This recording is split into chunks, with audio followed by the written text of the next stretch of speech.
Learning Parshas Vayechi. Parshas Vayechi, of course, says that Yaakov lived for 17 years in Mitzrayim, had a good life, surrounded by his family, a yeshiva, and then it came time for him to pass away. And he called Yosef, as we read. He asked him to arrange for him to be buried in the land of Israel.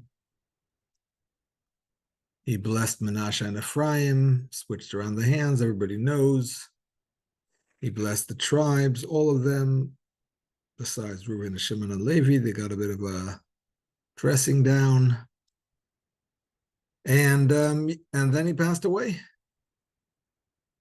And he was eulogized for 30 days. He was embalmed for 40 days. And then he was taken back to the Holy Land to be buried.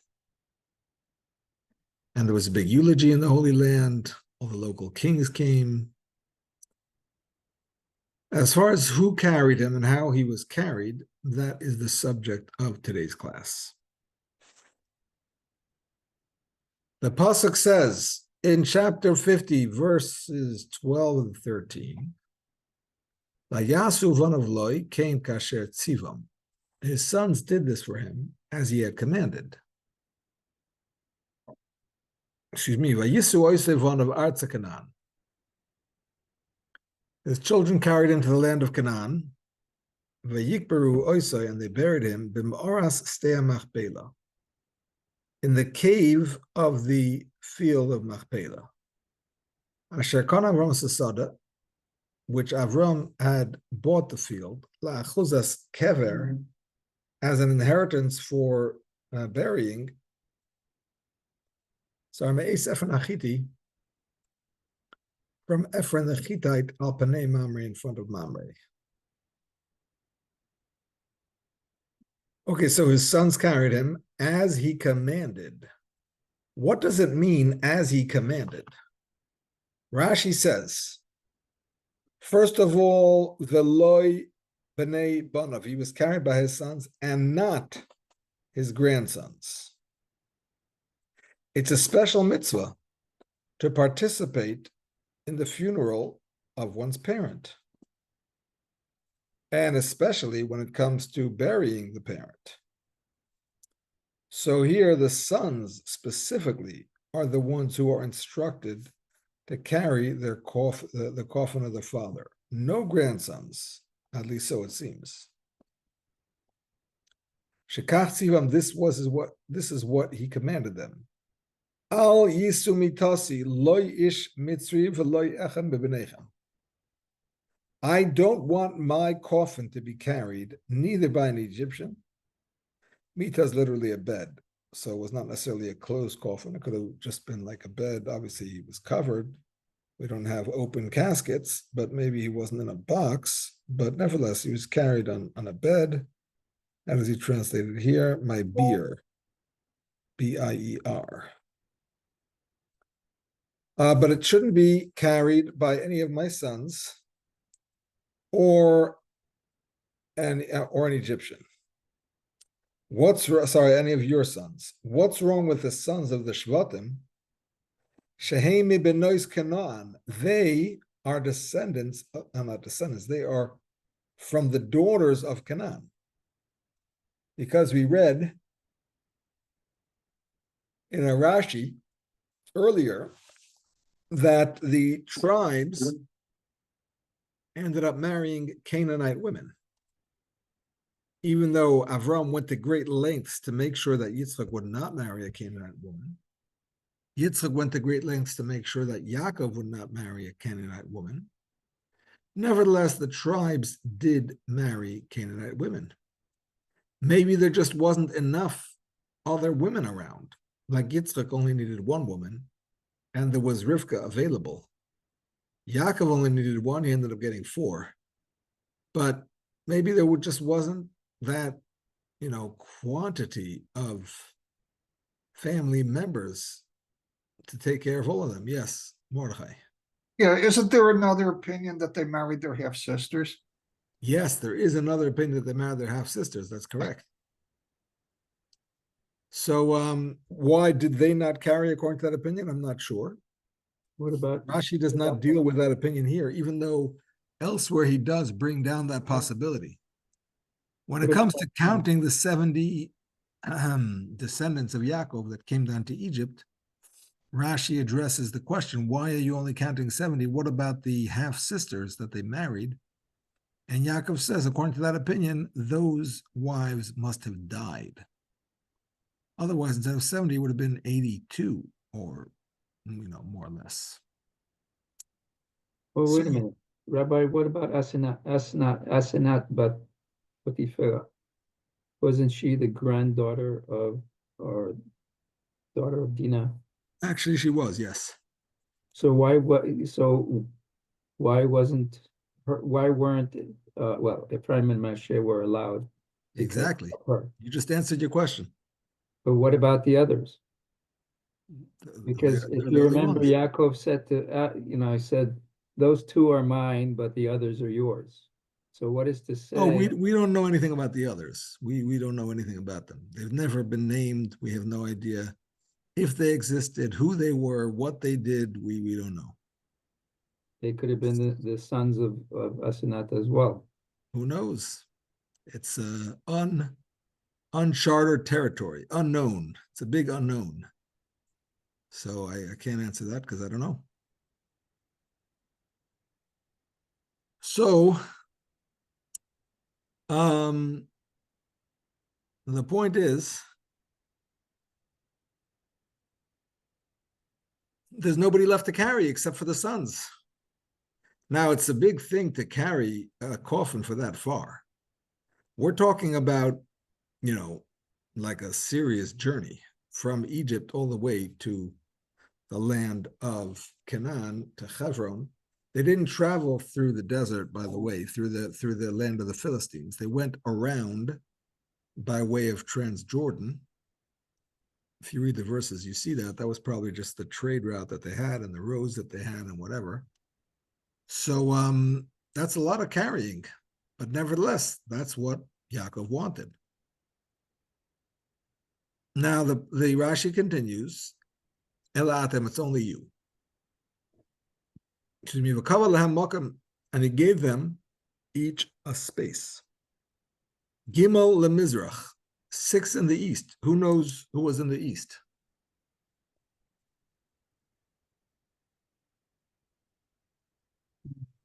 Which tribes were in the east?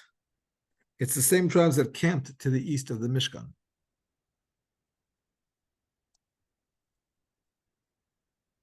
Anybody? You can guess if you want.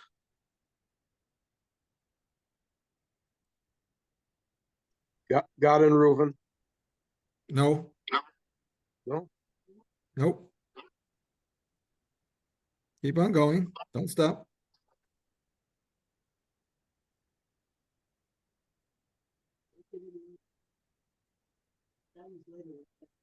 Anybody else? Ben Shimon and Ephraim. No, but we're gonna get there if we keep on weeding out the ones that are not there. We'll get there. New York, Philadelphia, Pittsburgh.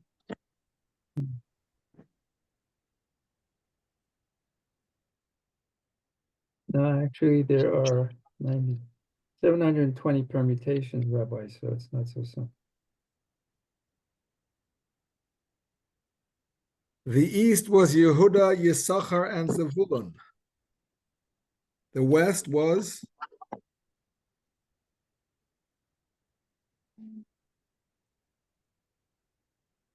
anybody gonna guess? Can't hear You say you. Benjamin? Exactly. Binyamin, Ephraim, and Manasseh. South.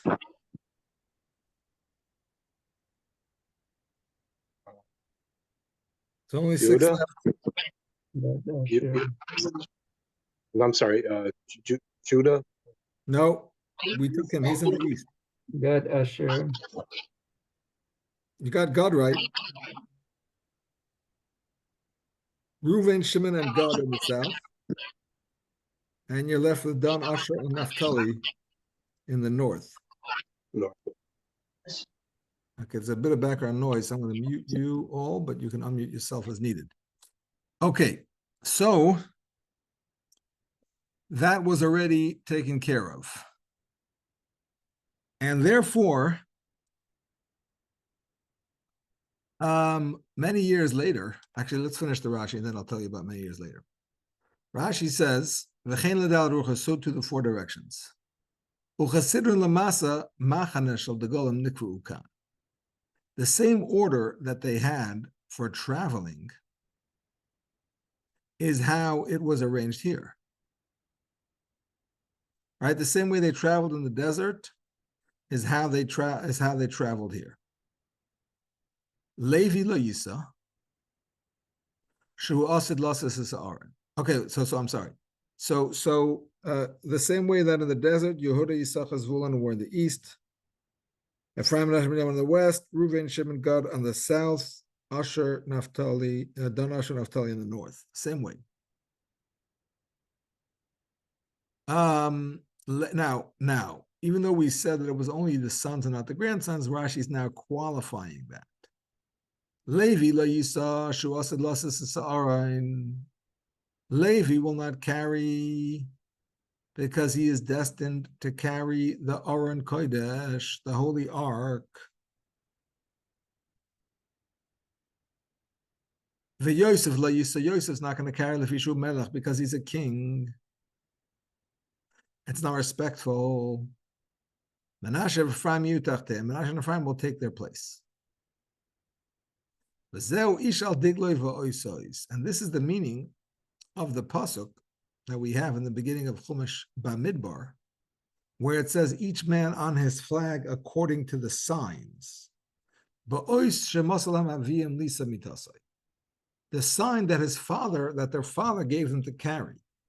Wherever their father told them to be positioned in terms of carrying his coffin, that's where they were positioned in terms of camping and traveling in the desert.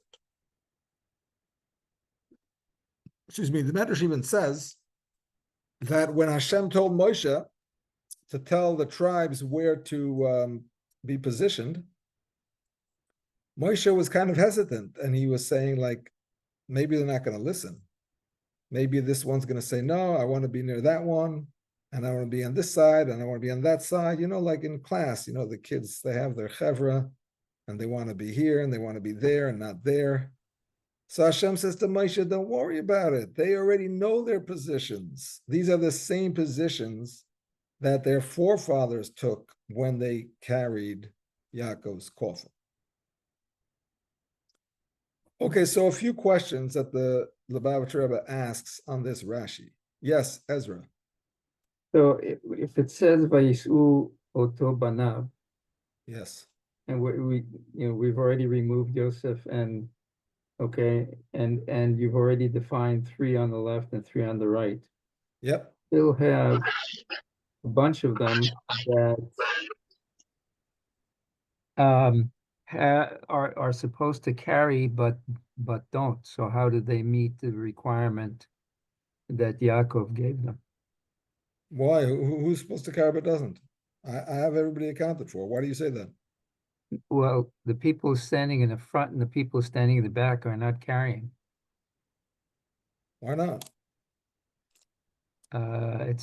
First of all, it's a small coffin. So in the back and in the front, there's only enough room for one. I mean, that's your presumption. Who said? What were they carrying?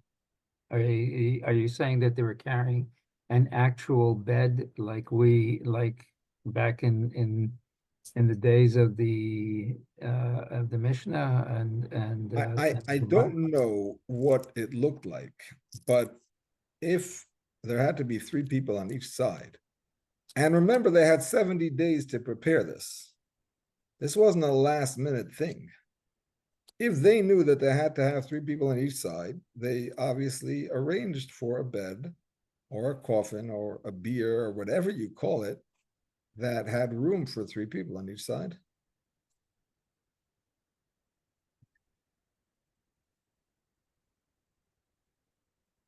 If you ask AI to draw you something like that, I'm sure it could do it in in a second. So if 70 days, if they had 70 days, they could do it, no problem.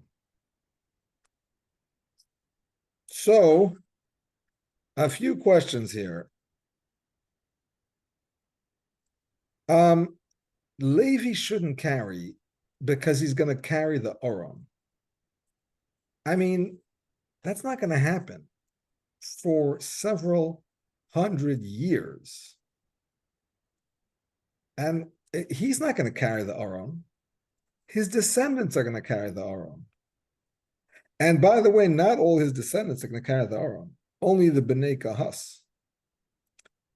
Anyway, carrying a coffin to a funeral is a mitzvah.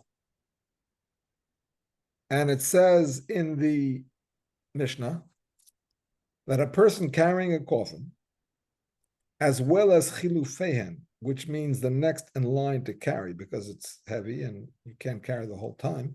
So there's the next who are waiting to take over. V'chilufe chilufehen. And those that are going to take over, those that are going to take over, are pater from Kriya Shema and Tefillah. They're exempt from reading the Shema and from davening because of the concept of ha'oisik b'mitzvah pater min ha'mitzvah. A person who's involved in one mitzvah is exempt from other mitzvahs. So it's clearly a mitzvah, not just any mitzvah, but a mitzvah that's important enough to exempt a person from davening, from saying the Shema. So if that's the case, why should Levi not carry because his descendants are going to carry the Oron in a few hundred years? What if I myself am going to carry the Aron? I'm from Shevet Levi. I don't know if I'm from Kahas. And anyway, the Aron is no longer going to have to be carried. But in theory, if I know I'm going to have to carry the Aron in a year, in a month, in a week, is that reason for me not to do the mitzvah of going to a funeral and helping the funeral? Okay, in less than a week, maybe not, because it takes 7 days to become ritually pure after becoming tameh. But otherwise, what's the problem? Why is it a contradiction to carrying Yaakov's coffin based on the fact that there's going to be some descendants carrying the Aron? This is question number one. Question number two is, Yosef is not going to carry because he is the king. Okay, that's a reason. That sounds like a fair reason. However, that does seem to be contradicted by Yaakov's own words. If you look back in the Parsha, earlier in the Parsha, Yaakov specifically asks Yosef to carry him out of Egypt. The third verse of the Parsha says, V'shachavti im avoisai, I will lie with my predecessors. Basically, I'll pass away, Yaakov was saying. Unsasani mimitzrayim, and you will carry me from Mitzrayim. Ukvartani v'kurasam, and you will bury me in their graves. Meaning to say, together with my forefathers in the Maras HaMachpelah. And Yosef said, Anochi yes, I will do as you say. So here his father tells him to carry. And then when it comes down to it, we say, no, don't carry. You can't carry. Yes, Ezra. He wouldn't have been able to, meaning Yaakov would never have been able to leave Egypt if his son was not commanded to take him personally out. Because if it wasn't for Yaakov, the famine would have continued for the remaining period of time that Yosef had already told Pharaoh that it was going to happen. Correct. Therefore, by definition, since he had commanded his son, and Pharaoh owed a lot to Yaakov, he had to let Yosef take him out. And that's the reason why the command came from Yaakov to Yosef, to ensure that he can take him out. But in this particular situation, could be that once they cleared the borders of Egypt, then Yosef backed off and was not allowed to carry because of the fact of his position. Well, I hear what you're saying in terms of why Yaakov told Yosef to take care of it personally, because that would kind of force Paro's hand and make sure that he would allow Yosef to do it. But nevertheless, their simple reading of the text, of the Rashi, I should say, is that Yosef didn't carry at all, not just outside of Mitzrayim, but in Mitzrayim either. But he was a king and he didn't carry, which I mean that's fair enough. We're learning now in the Daf Yomi, those that are learning the Daf Yomi, we learn now that a king, there are certain things a king cannot do. And even if he says, I'm okay to do it, it doesn't bother me to do it. It's not, even if it's beneath my dignity, I'm going to do it anyway. We don't let him. Like, for example, a king cannot do chalitza. His brother passed away without children. The widow does not do chalitza with the king, taking off his shoe and spitting in his face, not literally in his face, but in front of him on the ground. That's not respectful to a king. Now, what if the king says, well, it's a mitzvah, and if I don't do it, she's going to be stuck, because let's say there's no other brother to do it. And he also can't marry the widow either, by the way, because it's like used goods. So it's not respectful to ask him to marry her either. So she's basically going to be an aguna. And so what if she'll spit in front of me? Big deal. I'm okay with it. I'm moichel. I forgive. No, it's not allowed. Melech shemochel al kevoidoi ein kevoidoi mochel. That's the halacha. If a king says, I forgive on my honor, we do not allow him to do so. You still have to honor him. Rabbi, Yes. I'm just curious to know, did Yaakov, did he know that there was a possibility that there was going to be a change in order in Egypt? Was this transition taking place? Did this take place after Yosef passed, or did it happen while he was still alive? The transition was already starting. Where you see that, I know that there was a group called the Hyksos, if I'm not mistaken, that they took over, that they were the replacement for the other Egyptians. And I was wondering if maybe Yaakov, he may have thought that, it may be necessary, maybe pikuach nefesh, to get Yosef to leave with him, and maybe that's why he wanted him to bury him, because he was afraid that they would be enslaved. He saw the transitions taking place, an administration that was taking over, that was that was different from. Yeah, but how did it help? Just because they buried him in Israel, how did it help? Well, it would have. The tribes would have left. They would have all left. Well, why didn't they? If that's what Yaakov wanted, well, why didn't they?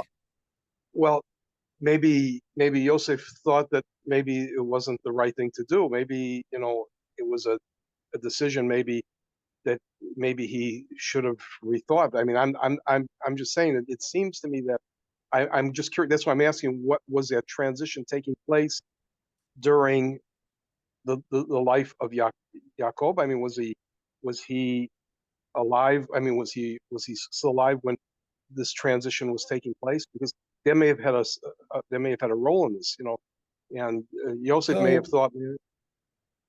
I mean, let's put it this way. Let's take one thing at a time. Yaakov, as far as I know,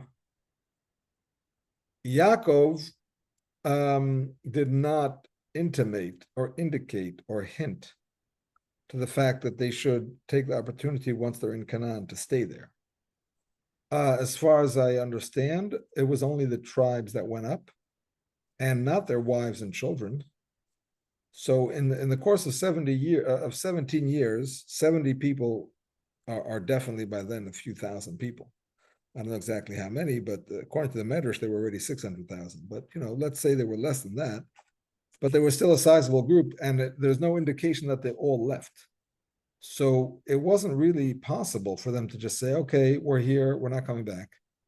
because they had their wives and children all, back, extended families all back in Egypt. In addition, Yaakov said to them before he passed away, Pakod Yifkod, Hashem is going to remember you and take you out. Now, in the pasuk, it only says that Yosef said that. It doesn't say that Yaakov said that. But the commentaries explain, and Rashi brings it down, that Yaakov had also said those same words. So Yaakov had really indicated that it wasn't the time now to leave, and that Hashem would be the one who would indicate when that time came. That's all, first of all. Second of all, to be honest, we don't really have any evidence from within the Torah about these Egyptian factions and the Hyksos and this and that and the other. It's all conjecture.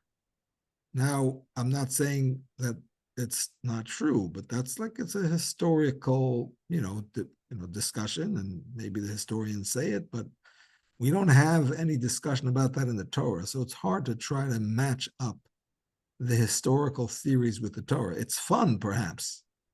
It's fun to say, well, Paro was this one, and because of this and because of that, but it's basically conjecture, because there's no evidence from within the Torah as to all these details. At least none that I'm aware of. Let's put it that way. Rabbi, isn't there a statement it says Vayakom Melech Hadash? Yeah, but that doesn't mean it was a new dynasty. It could have been the son of the previous one. And some say it wasn't even a new one. It was the same one who just made new decrees because the people wanted to enslave the Jews. So he pretended I forgot Yosef. So, but there's no indication that it was a new dynasty. I mean, maybe you could read it into the words, but doesn't seem to indicate that. So here we go. Question. Any other questions? No, not really. Those are the questions. Why Levi couldn't carry? And why Yosef, how is it that Yosef fulfilled the mitzvah to carry when he was the king and couldn't carry? So in order to explain this, the Rebbe points out that the way the Egyptian exile kind of progressed was in stages. It wasn't all of a sudden they went from being free, normal members of the Egyptian society, that they all of a sudden were enslaved and put in chains and had their babies killed and all that. It was a slow but steady progression. In fact, during the lifetime of Yaakov, there was no enslavement whatsoever. It was the best time. The Jewish people were being sustained by Yosef. They lived in the best part of the land. Yaakov was alive. They had the tzaddik amongst them. It was wonderful. No trouble at all. When Yaakov passed away, the spiritual exile already began. Spiritually, they already started to be in exile. They were not yet enslaved at all physically, but there was already a spiritual component of exile. And that's why this week's Parsha is a stuma. That means there is no break where the Parsha begins, to indicate that their hearts became closed up from the trouble of this exile with the death of Yaakov. Although it wasn't yet any physical exile, but it already started feeling like an exile spiritually. Then with the death of Yosef, there was another level of exile, because as long as Yosef was alive, there was no physical aspect of any repression of the Jewish people's rights and equal rights as everybody else. Yosef was the king. He was Jewish, obviously, so everything was fine. Spiritually, not so fine, but physically, everything was still fine. When Yosef passed away, that's when they started to make some laws, anti-Jewish laws, but still no slavery. The slavery only started after Levi passed away. Yosef, by the way, was the first of the brothers to pass away at the young age of, who knows? He's 134. No, 110. 110 is correct. And Levi was the oldest to pass away at the ripe old age of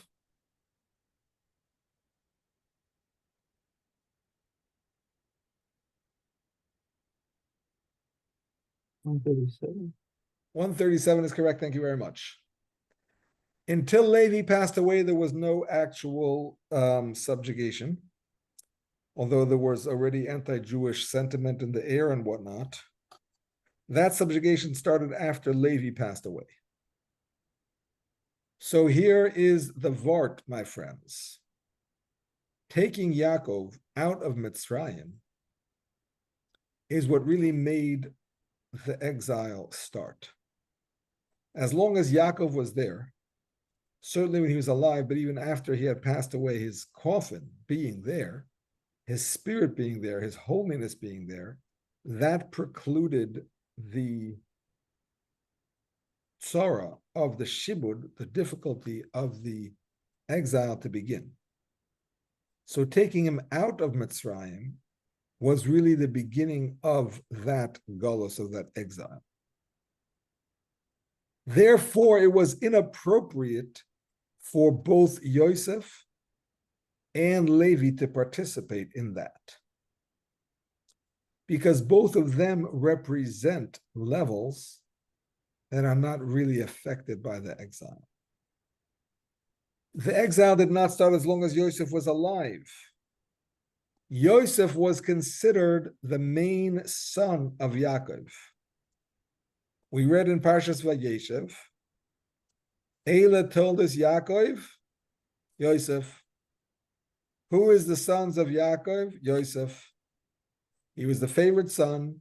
He taught him his wisdom, and he was considered like the main continuation of Yaakov. So therefore, he represents a level of holiness that cannot really be enslaved. So he cannot personally participate in the carrying out of Yaakov's coffin, which represents the beginning of the exile, if he himself represents staying above exile, like Yaakov himself did. And then we have Levi. Levi carried the Oron. Why did they carry the Oron? Because they were the tribe that carried, figuratively, the Torah in Egypt for all of the centuries. They maintained their connection to Hashem, full connection.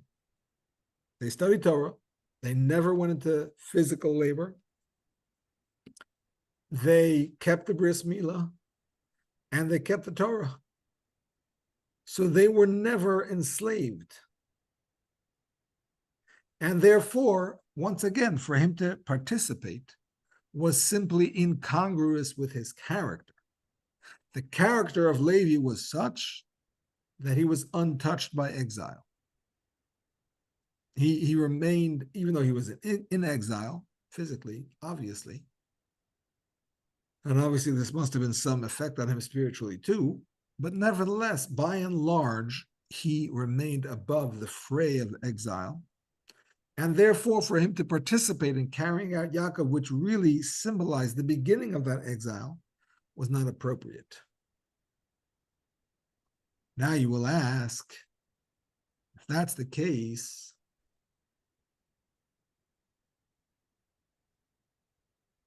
how did they fulfill the mitzvah to carry their father's coffin? Especially Yosef, whom we mentioned earlier, was specifically commanded by his father, Unesasani mimitzrayim, carry me out of Egypt. And the answer to that question is that they found shluchim, they had agents, and the agents stood in their stead and carried as they would have carried, and it's considered as if they carried. Specifically, Ephraim and Manasseh replaced Yosef. Manasseh and Ephraim replaced Yosef and Levi.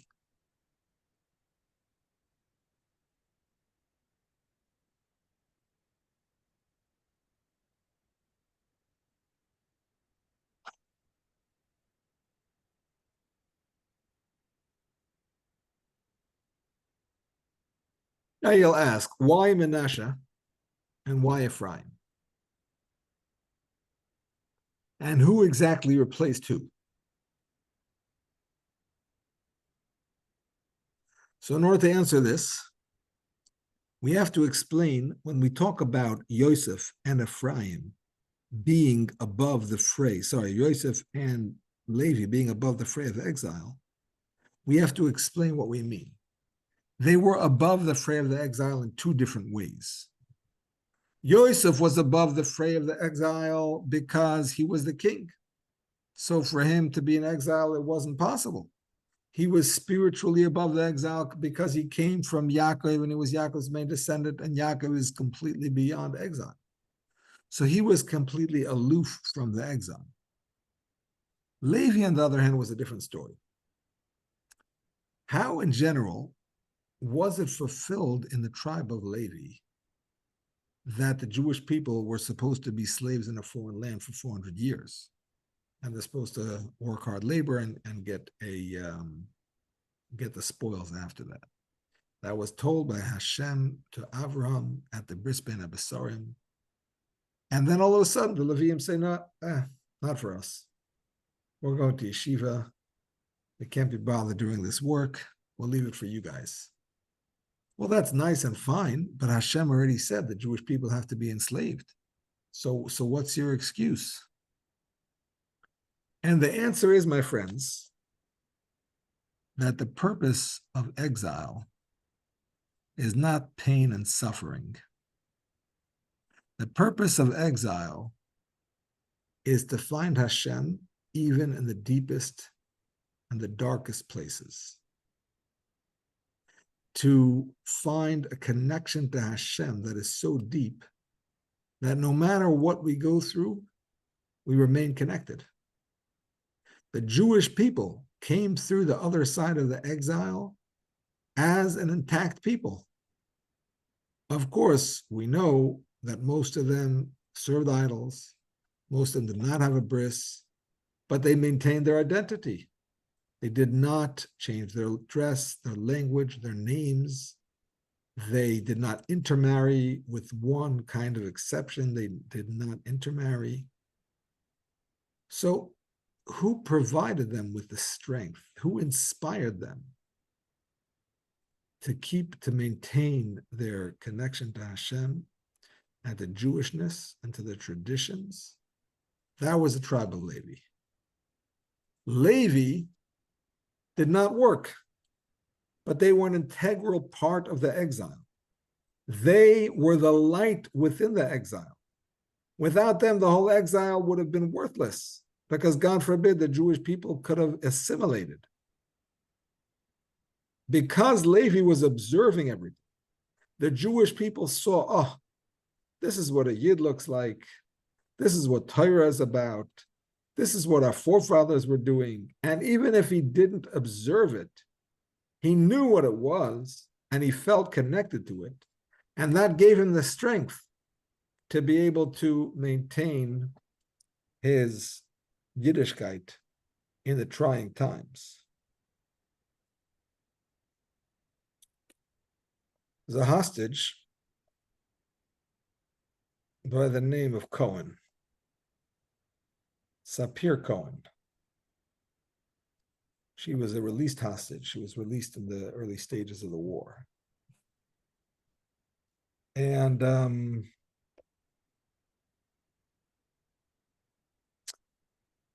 she described her experiences in an interview recently. She said she was told before the war that if you say a certain chapter of Tehillim every day, it will give you strength. And she would say that chapter of Tehillim every day. And she really believed that Hashem was with her. And that's what gave her the courage to maintain herself. And she decided that exactly where she was is where she was meant to be. So she wouldn't focus on what was going on in Israel or what happened in the past or where she should be. She stayed focused on where she was, and she felt, if this is where I am, this is where Hashem wants me to be. And that gave her strength. She said she was being taken down into a tunnel, and one of the other hostages said to her, how can we go into the tunnel? There's so much bacteria there. There's lice there. It's terrible. And she said, what are you talking about? The tunnels of Gaza? This is the central attraction. This is the main tourist attraction of the Gaza Strip. You have to see it. Obviously, she was making light of the situation. But the other hostage, got into the better mood, and she kind of snapped out of it, and they went down together. She also said that she survived by learning how to make friends with her captors, basically. Doesn't say exactly how she did that, but she found some humanity in some of them, and they were nicer to her. And they gave her maybe more food or less harsh treatment. And the only difficulty was how to make sure that the other captors wouldn't realize that this one or these ones were giving her special treatment, because then they might punish them or take them away from guarding her. But anyway, the point is that she found the light within the tunnels of Gaza. She found a deeper connection to Hashem after what she went through, during what she went through. Hashem should help that, of course, all the hostages should get out. But this is something that Levi was about. Levi was about finding the light in the darkness. So Manasseh and Ephraim replaced Yosef and Benjamin.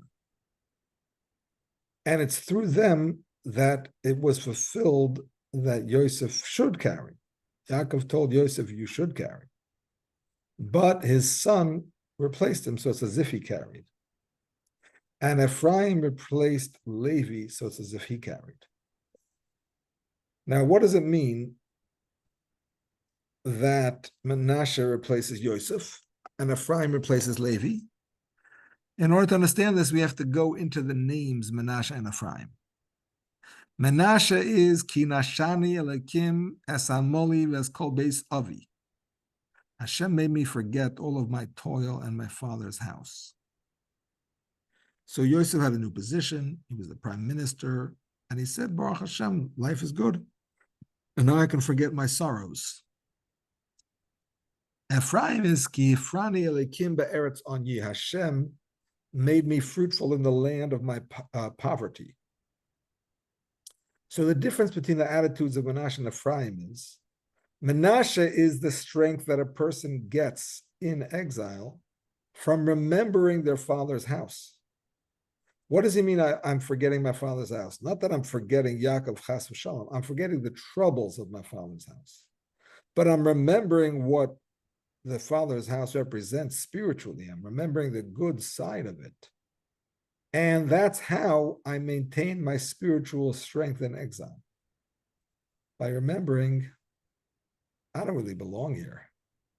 I belong back in Canaan. I belong with my father, with my brothers, and so on and so forth. And therefore, this whole thing that I'm doing here, it's just like a little stage that I have to go through. But really, I'm in another space. That's the level of Ephraim, of Manasseh. And that's really what Yosef represented. Yosef, even though he was in Egypt, he remained above Egypt. On the contrary, he was the ruler over Egypt. So he was like Yaakov in terms of not being affected by the exile whatsoever. And that's what we also have to know even though we're here in Miami, or wherever we might be, we should know we can stay above the mishagas of whatever we have here by knowing that we belong somewhere else. We're part of the Jewish people. We belong in Israel, we belong in Yerushalayim, with the Beis HaMikdash, with Hashem, with Mashiach.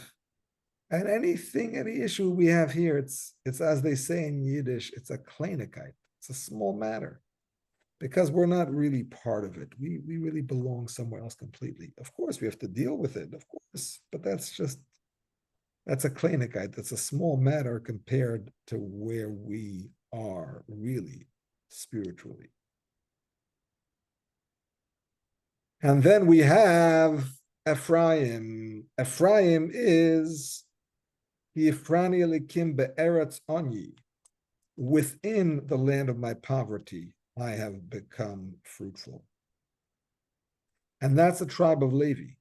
That represents the light in the darkness, finding Hashem in the darkest places, which is the meaning of to be fruitful, to transform that place by finding Hashem even there, even within it.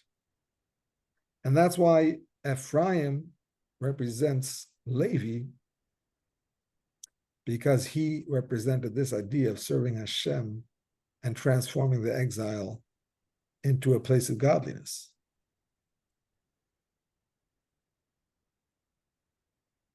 So when the Hasidim of Chabad were stuck behind the Iron Curtain,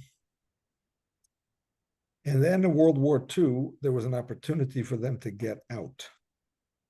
If you had a Polish passport, you could go to Poland, and from there you could go to the West.